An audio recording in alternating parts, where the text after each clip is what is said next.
morning. Welcome to Monday, start of another week. And here in central Iowa, it's a cold one. My name is Daniel McCrane with McCrane Associates.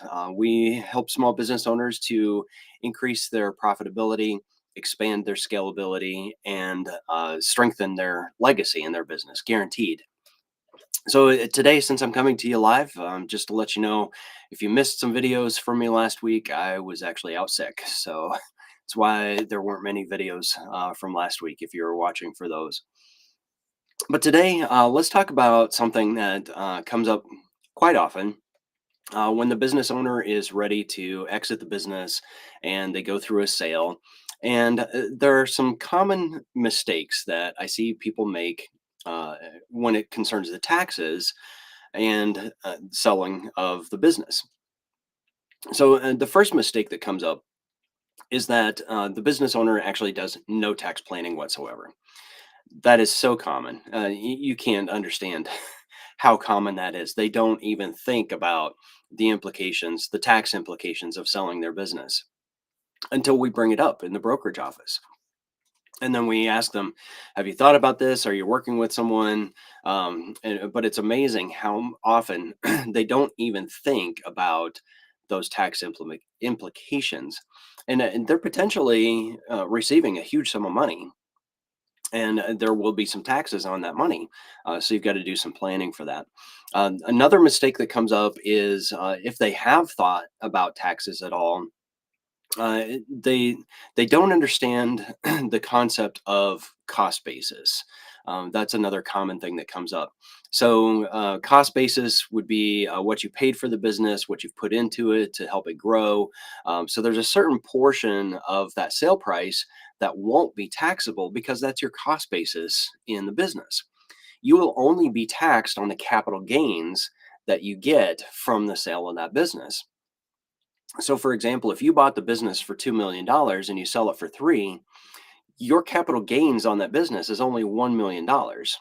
So that's what your taxable income is going to be from the sale of that business. So other times people will be thinking about taxes, but they don't understand the taxes on the capital gains alone. They think they're going to be taxed on the full $3 million.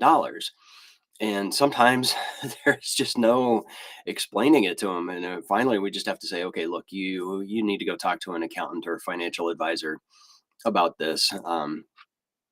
They're fearful of selling their business because they think there's going to be a huge capital gains and they're going to have to pay that tax on.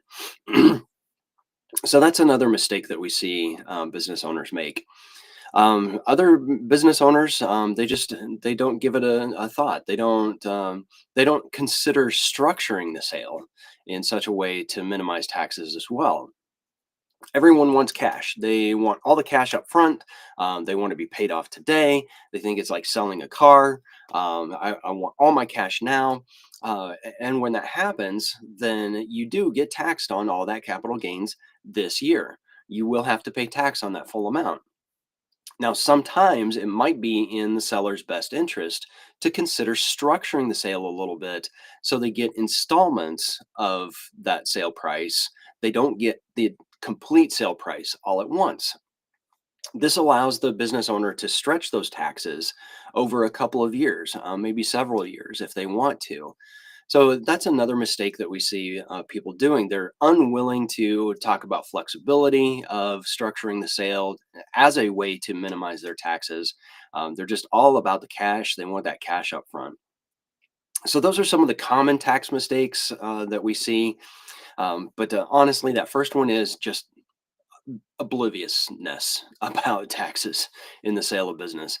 So if you're approaching the sale of your business, if you're getting close to that time, the thing that I would tell you is you should start talking to your accountant about that now. Start structuring some things, start cleaning up your books and get ready for that. I mean, we've talked about that before, but start thinking about some of the tax planning implications as you're approaching the sale of your business. And it's definitely going to take a professional to help you think through all of your options. So, with that, everyone,